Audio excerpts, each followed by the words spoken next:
Hey friends, this is Rachel, the Water Fire Mama. This video is for couples who find themselves getting physically and emotionally overwhelmed during conflict with each other.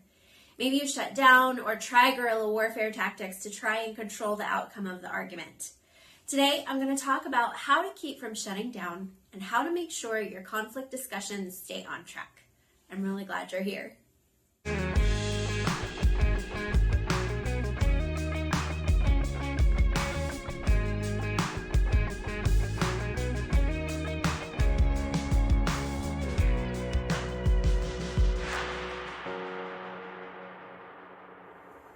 In the last few videos, we've been talking about something I call the downward spiral.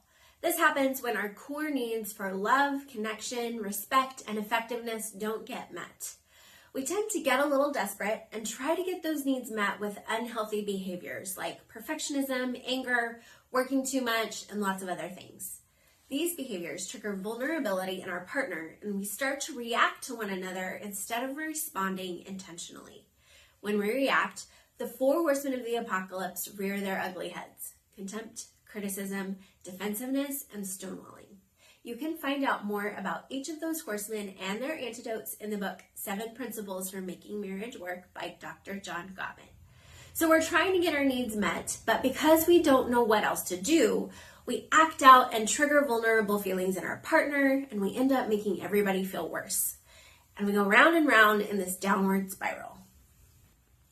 Today we're going to talk about the last horseman of the apocalypse, stonewalling. Stonewalling is when one partner refuses to communicate with the other and disengages. This looks like storming out of the room and removing yourself from the physical location, but it can also look like getting absorbed in what's on your TV, your phone, or in a task. It's the cold shoulder. You've stopped communicating verbally, but you're putting up a wall between you and your partner that says, "I'm done. You're no longer worthy of my attention." I've seen the resulting standoff between partners in the couples that I've worked with last for days or even weeks. You might remember in my first video in this series, One Thing to Save Your Marriage, I talked about how men tend to prioritize feeling effective, competent, and successful, and they'll try to avoid situations where they feel like they can't win. A lot of times, men will stonewall because it's a way of ducking out of a situation where they feel overly criticized, unfairly blamed, or ineffective. The other side of this coin is that a man stonewalling will trigger feelings of abandonment and isolation in his wife. When that happens, the wife may follow him from room to room, increasing her volume, trying any way she can to get him to re-engage. Or she'll throw up a wall of her own with the idea that stonewalling will get him to miss her enough to apologize. A lot of times we'll stonewall as a result of what Dr. Gottman calls flooding. This happens when we become physically and psychologically overwhelmed by our partner's negativity. We've reached our threshold, we can't handle it anymore, so we shut down. There are physiological signs that go along with flooding, like elevated heart rate and blood pressure. We might feel our temperature rise or drop suddenly. We might sweat. Our muscles tense up, and we might hold our breath. When we get flooded, we go into fight, flight, or freeze mode. When this system kicks in, our brain tells our body, "You're in danger, get out of there." Then it devotes all resources to do just that. We can't listen, process information, access new learning, problem solve, or have a sense of humor, and we can't make good decisions when we're flooded. We're left with the most reflexive, least intellectually sophisticated responses in our repertoire. To fight, act critical, contemptuous, or defensive; flee or freeze, which are both stonewalling. We cannot have a productive discussion while one or both partners are flooded, so we may as well stop, calm down, and try again later. So ideally, when we notice that we're about to become flooded, we've got to get our physiology back down to baseline so we can re-engage the relational parts of our brain. Structured timeouts are really good for this. The first step in a structured timeout is letting your partner know that you need one. If you just disengage abruptly, that will trigger feelings of abandonment or a desire to finish the argument so we can declare a winner. At that point, you're not going to make any progress on solving the actual problem, so it's pretty important that you say something like, "Hey, we're both pretty upset, and I don't think we're making any progress. What do you say we take a timeout? The second step is to decide together about how long you each need to break for. The timeout should last at least 20 minutes since that's how long it takes our bodies to return to baseline. But some couples need an hour or 3, while some couples need to sleep on it and come back the next day. Next, you want to decide what each of you will be doing during your timeout. You'll want to be doing something soothing and distracting.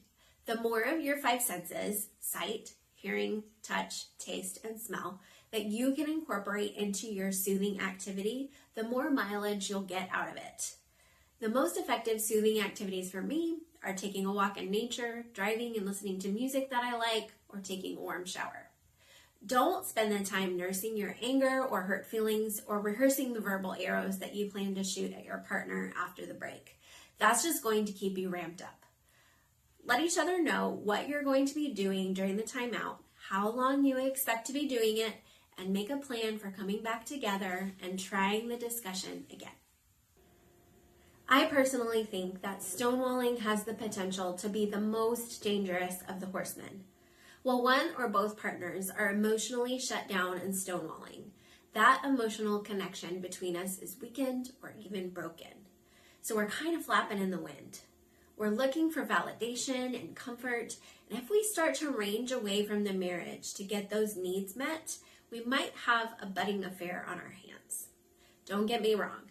Every couple argues, and there are definitely occasions when it's appropriate to have some time to ourselves to sort through our thoughts and feelings. But we must maintain that connection. My chaplain in high school was once talking about Christian marriage, and his words have stuck with me all these years. It's always your turn. A lot of times we're waiting for the other person to reach out and say, "I'm sorry" first. But in a marriage, when we get sideways with each other, it's almost always the case that both people share the responsibility for the conflict. Calling back to my last video on reducing defensiveness, we can admit when we're wrong, apologize for our part of it, and restore that connection. It's always your turn. So between now and when I see you again, I want you to pay attention to the signals that you might be getting flooded and tempted to shut down during a discussion with your partner. Initiate a timeout and then make a plan for what you're going to do during your timeout and when you want to meet back up to try the discussion again. Next time, we'll talk about what we can do to stop and even reverse that downward spiral. If this video has been helpful, I'd really appreciate it if you'd hit that like button and make sure you subscribe to the Water Fire Mama channel so you don't miss an episode. I know that some of the things I'm teaching you sound simple when you hear them explained, but can get really muddy when you try to apply them to your own particular situation. If you need specific help for your marriage, I would love to work with you as a coach. Click on my website through waterandfire.com in the description and fill out the contact form so we can get connected. Remember, Water Fire Walkers, you may feel like your marriage is about to crumble beneath your feet. But our God goes before us and is our rear guard. He's going to carry us through these tough days. He's got you, and I'm here to help. I'll see you next time.